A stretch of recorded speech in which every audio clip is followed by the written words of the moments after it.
ये डॉक्टर साहब का ऑफिस है।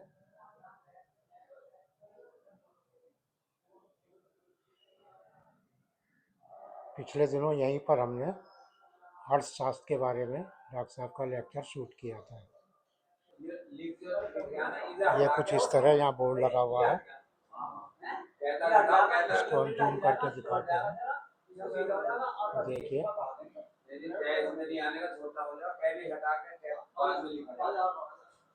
ये हमारे गुरुजी कुछ समझा रहे हैं और कुछ लोग ध्यान के लिए इकट्ठा हो चुके हैं।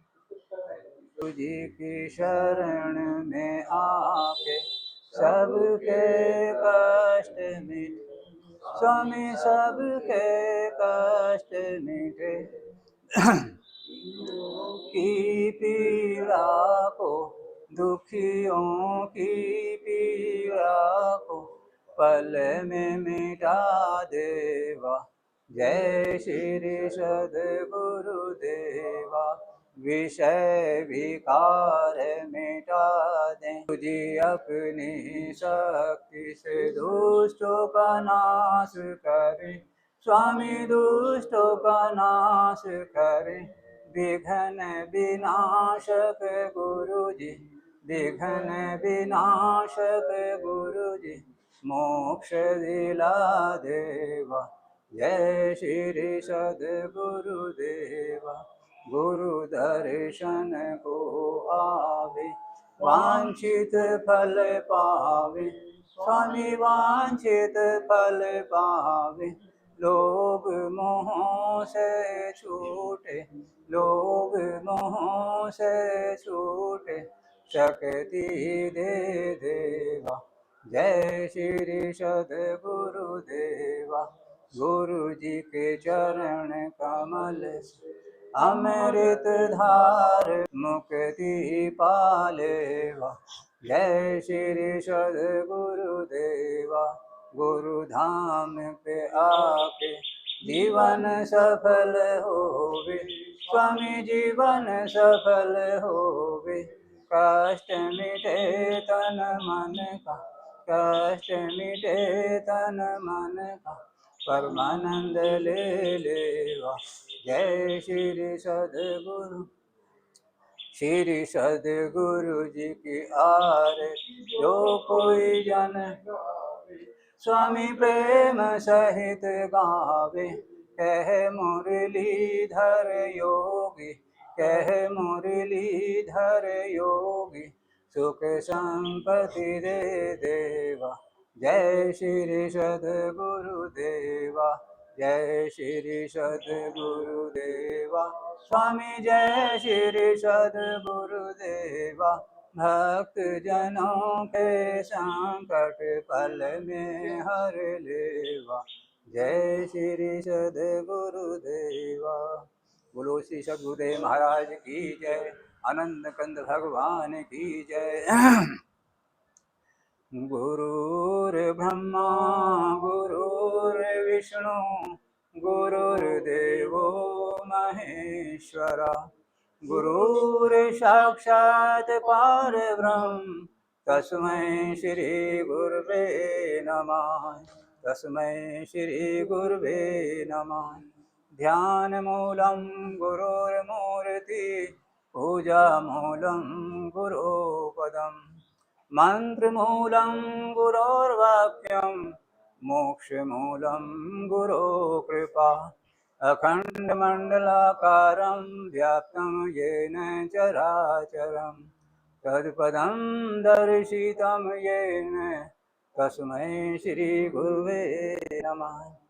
त्वमेव माता च पिता त्वमेव, त्वमेव बन्धुश्च सखा त्वमेव, त्वमेव विद्या द्रविणं त्वमेव, त्वमेव सर्वं मम देवदेव।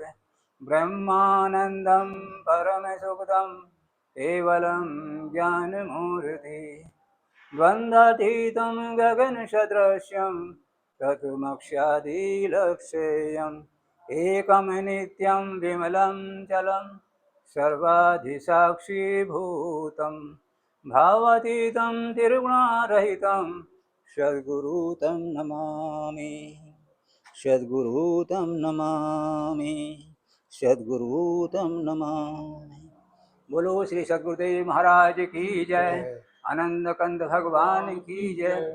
मानव सेवाश्रम लोक परलोक सुधार आध्यात्मिक सत्संग की जय हो। श्री सद्गुरुदेव। हेलो गाइस, अभी आरती हो रही थी। अब गुरुजी कुछ योग के बारे में बताएंगे।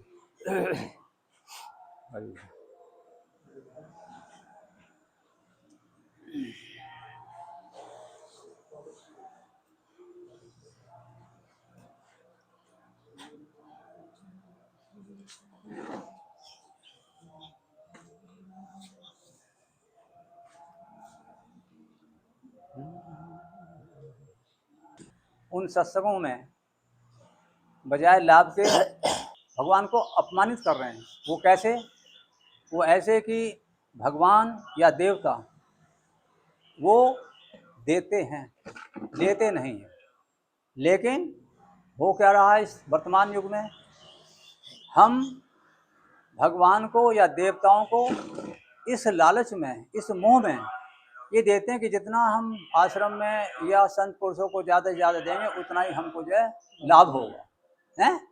तो हम अपने लाभ के चक्कर में उन संतों को अपनी जो ईमानदारी की कमाई है वहाँ हम दे रहे हैं, और उसके ईमानदारी के देने चक्कर में वो माला माल हो रहे हैं, और वो तमाम उन्होंने एसी और वो क्या नाम वो बना रखे हैं, इतनी महल टाइप बना रखे हैं।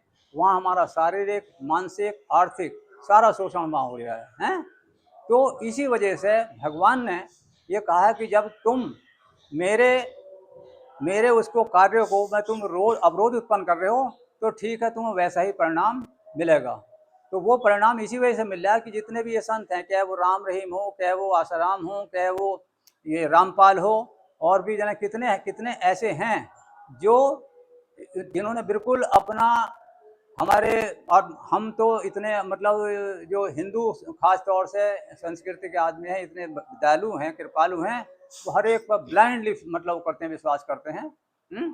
और उस ब्लाइंडली फेथ में ही वो इतने अज्ञानता भी करते हैं। हम अरे इसका यहाँ की मिट्टी खा लो, यहाँ का पानी ले लो, चाहे वो जहर हो या कुछ हो। यही हुआ वहाँ भीड़ में, एक ही संप्रदाय के आदमी थे सारे, बस जो जिसने कह दिया बस वो वैसे ही अपना वैसे चलते रहे, और वहाँ कारण यह हुआ कि इतनी अवस्था हो गई, ख़त्म हो गया।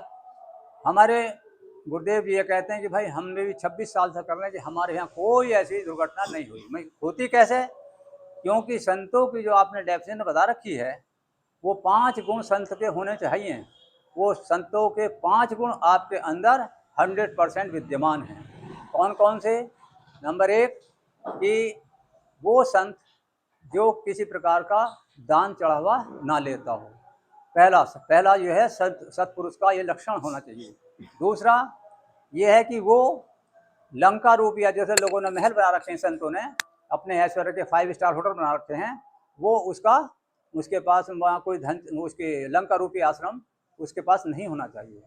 तीसरे, वो बाल ब्रह्मचारी हो, और बाल ब्रह्मचारी नहीं है तो यदि गृहस्थ है तो वो गृहस्थ से व्यक्त हो जाए जब इस आध्यात्मिक में आ जाए। चौथा, वो संत जो अपने अंतःकरण के इंद्रियों से अनुमोदन होने के बाद अपनी वाणी से बोलता हो, सरल भाषा में बोलता हो, सबके लिए हितकारी हो, समाज के लिए हितकारी हो, वो संत किसी पाठ्य पुस्तक का या किसी साहित्य का सहारा ना लेता हो। चौथा है। पांचवा ये है कि वो संत जो अपने भक्तों के यहाँ घर जा कर भक्तों के उनके सुख की, दुख की, शोक की, चिंता के उनसे पूछता हो, उनका निवारण करने में उनकी मदद करता हो। तो ये 5 गुण ऐसे हैं, ये आपके अंदर विद्यमान है। ये 5 गुण और संतों में किसी में भी एक भी नहीं है।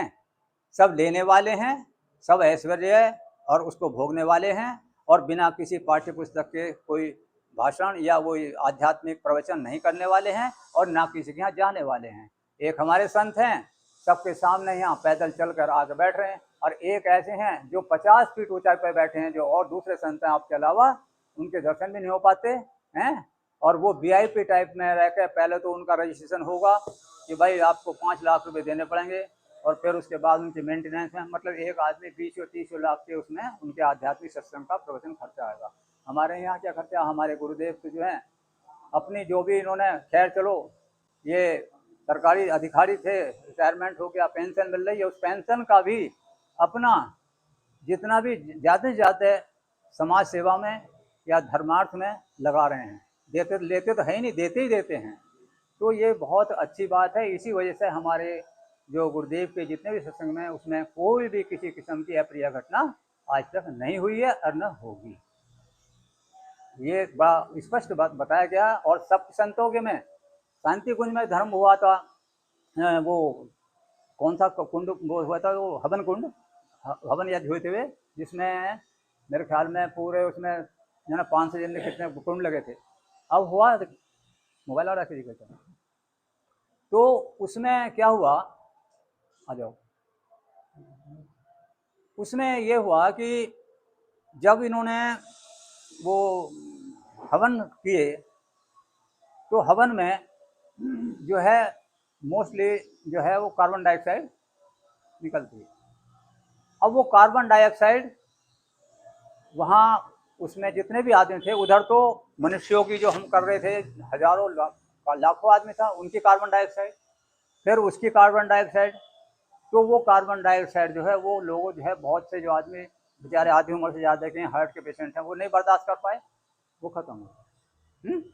अब इसके पीछे ये बताइए, लॉजिक ये बताइए कि ये जो हवन करते हैं, यज्ञ करते हैं, इसके पीछे क्या लॉजिक है, ये क्यों करना चाहिए या क्या कारण था इसका। उसका उन्होंने ये बताया कि पहले जो ऋषि मुनि थे वो यज्ञ करते थे। कहाँ करते थे ऋषि मुनि? कहीं उनके आश्रम नहीं थे, 5 स्टार होटल नहीं थे, वो किसी बड़ के पेड़ के नीचे या वृक्ष उसके पीपल के नीचे हैं, वहाँ उन्होंने अपना वो लगाया, स्थान बना लिया वहाँ, और वहाँ ही हम पूजा पाठ करे, वहीं यज्ञ करा।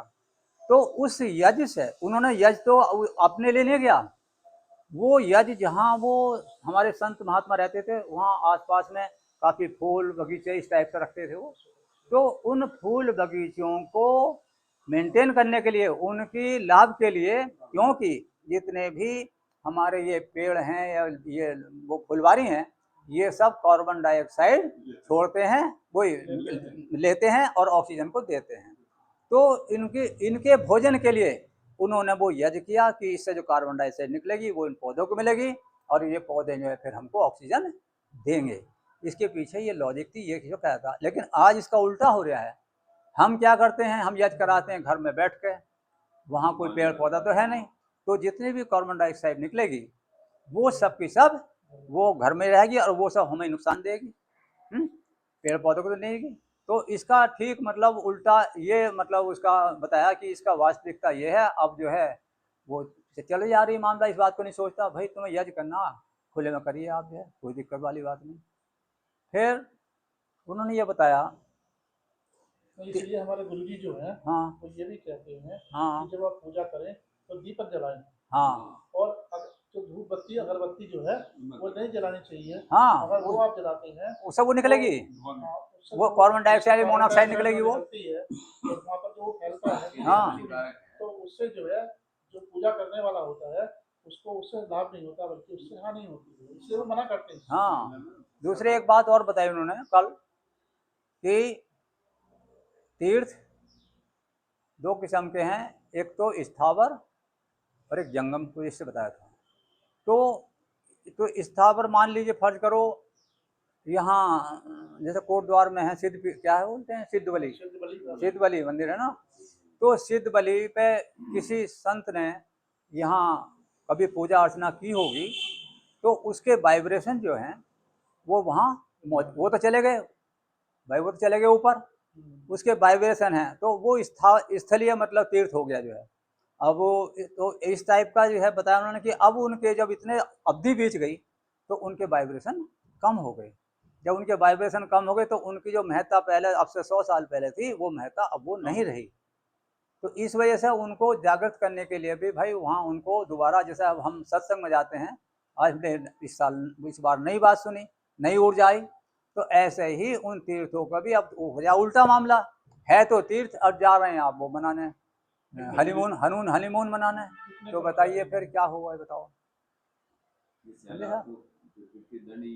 दे रही है। हाँ, तो प्रकृति जो है ऐसी दारुण दुख और देगी लोगों को। अब इसमें फिर उन्होंने बताया कि भाई देखो, किसान अपने खेत को जब उसमें अन्न पैदा करता है तो सबसे पहले क्या करता, वो उसके झाड़ झंकाड़ काट के और फिर उसका पलेवा करके उसकी जुताई करता। जुताई करने के बाद में जब ठीक भुरभुरी हो गई, फिर बीज भी वो कर शोधित करके तब वो बीज बोएगा। जब वो बीज बोएगा, उसको वातावरण में उसकी वो जमने की जो प्रकृति की नियम है, वायु नमी जल प्रकाश, ये सब उसको जब मिल जाएंगे तो वो उग जाएगा। और उगने के बाद फिर वो अपना फलीभूत होगा, और वो फलीभूत होकर फिर वो पहले युवा होगा, फिर पेड़ बनेगा, पेड़ के बाद फल आएंगे। ठीक यही किस्सा हमारे मानव शरीर का है। हम भगवान वो गुरुदेव बता रहे हैं कि भाई जैसे किसान ने खेत तैयार करने से लगा के और फसल काटने तक, वैसे ही आपको तैयार करना पड़ेगा आपको। वो क्या कि आप लोग जो हैं उसको अपने शरीर को सबसे पहले 2 प्रकार की शुद्धि हैं, एक बाह्य शुद्धि, एक आंतरिक शुद्धि। बाह्य शुद्धि में आप नहा लिए, कपड़े पहन लिए, ये बाह्य शुद्धि हो गई। अब आता आंतरिक शुद्धि में। आंतरिक शुद्धि में भी 2 किस्म हैं। एक तो आप प्राणायाम वगैरह करके अपने शरीर को, नाड़ियों को शोधन करिए, ये आंतरिक शुद्धि हो जाएगी, पर नंबर 1। नंबर 2 मेन चीज जो है वो है लोभ मोह। खास तौर से 2 ही चीज बताइए, लोभ और मोह और राग। ये 3 चीजों से आपको मुक्ति पानी है, और इनसे मुक्ति पाना ही, या ये दुष्प्रवृत्ति बोली जाती है, इन दुष्प्रवृत्तियों को से त्याग करना ही मोक्ष है। क्योंकि आदमी लोभ के चक्कर में ही बताते हैं कि भाई एजेंसी, किसी ने वो खोल दी फाइनेंस एजेंसी, है ना भाई, ठीक है हम आपको, ये तो बैंक तो दे रहे हैं 8 साल में दुगना करते हैं, 9 साल में हम आपको 2 साल में देंगे।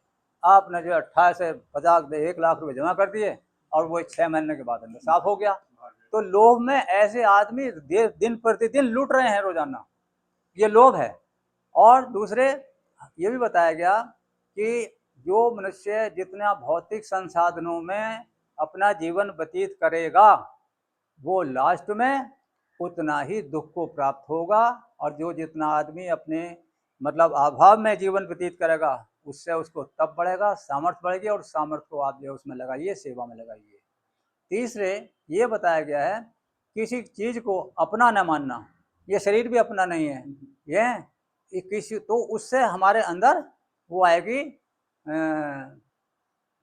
एक वो बोलते हैं, एक तरह का मतलब स्वामित्व उससे जब खत्म कर दीजिए तो उससे एक तरह की, हाँ, तो उससे भी आपको एक तरह की बहुत ही मतलब आपको एक अनुभूति होगी। और एक ये बताइए, शरीर को भी अपना न मानना, उसमें ये आ जाएगी निर्वासना। अपने शरीर से जब तुम निर्वासना होगी तो नहीं होगी, तो तुम्हें एक प्रकार की चिर शांति, लास्ट तक तुम्हें वो शांति प्राप्त हो जाएगी। ये शरीर के बारे में बताइए, शरीर के अंदर तुम जो है ये नहीं मानोगे कि मेरा शरीर नहीं है, मैं तो एक चैतन्य आत्मा हूँ। दिन में 24 घंटे में कम से कम 2 या 3 बार आपको ये कहना चाहिए कि जैसे कहते हैं हे भगवान हे राम, ऐसे ही भगवान के साथ साथ भगवान के जो गुण हैं, भगवान का स्वरूप और तुम्हारा स्वरूप, मनुष्य का स्वरूप एक है। वो क्या है? भगवान सुख स्वरूप हैं, आनंद स्वरूप हैं, ज्ञान स्वरूप है, शांत स्वरूप है। और यही आप चाहते हो, आप सुख भी चाहते हो, शांति भी चाहते हो, आनंद भी चाहते हो, ज्ञान स्वरूप चाहते हैं। तो भगवान का आपका स्वरूप एक हुआ। तो इसलिए ये बताया गया कि मनुष्य को प्रतिदिन ईश्वर की शरण में जाना चाहिए। तो लोगों ने कहा ईश्वर की शरण क्या होता है? ईश्वर की शरण यही है कि ईश्वर दयालु हैं, कृपालु हैं, दीन दयाल हैं, सबके आत्मा हैं, सबके सुहृद हैं और हमारे भी सुहृद हैं। केवल इतना चिंतन करने से ही आप ईश्वर की शरण पहुंच जाएंगे। फिर आपको यह भी देखना है कि हमें ये मनुष्य शरीर को मिला, 24-84 लाख योनियों में सर्वश्रेष्ठ योनि मिली है। इसका महत्व क्या है? इसका उपयोग क्या है? ये किस लिए मिली है? ये इसलिए मिली है, 2 चीज बताई गई हैं कि मनुष्य को 84 लाख योनियों में न जाने के लिए, इनसे मुक्ति पा लेने के लिए तो ये मनुष्य शरीर मिला है। इसमें भक्ति करिए मेरी, और ये जो अवरोध आया है राग का, काम का, इससे मुक्ति पाइए। इससे मुक्ति पाओगे तो तभी आपको जो है वो होगी। और इससे मुक्ति जब पाओगे आप, जबकि अंदर आपके अंदर दैवी संपदा के गुण होंगे। दैवी संपदा के गुण कौन कौन से हैं? दया, क्षमा, करुणा, मैत्री, शांति, आनंद। ये आप अपने जीवन में अपनाएंगे। जब ये जीवन में अपनाएंगे तो आपके अंदर दैवी संपदा के गुण पैदा होंगे। दैवी संपदा के गुण पैदा होंगे तो आपको ज्ञान प्राप्त होगा, आत्मज्ञान प्राप्त होगा, और आत्मज्ञान से ही आपको ये बोध हो जाएगा कि मैं शरीर नहीं हूँ। और जब इसके ठीक विरोध में आप चलेंगे, क्या है? जो तामसिक प्रवृत्ति है, आसुरी प्रवृत्ति है, घमंड, काम, क्रोध, अहंकार, लोभ, वासना, जब इनको आप धारण करोगे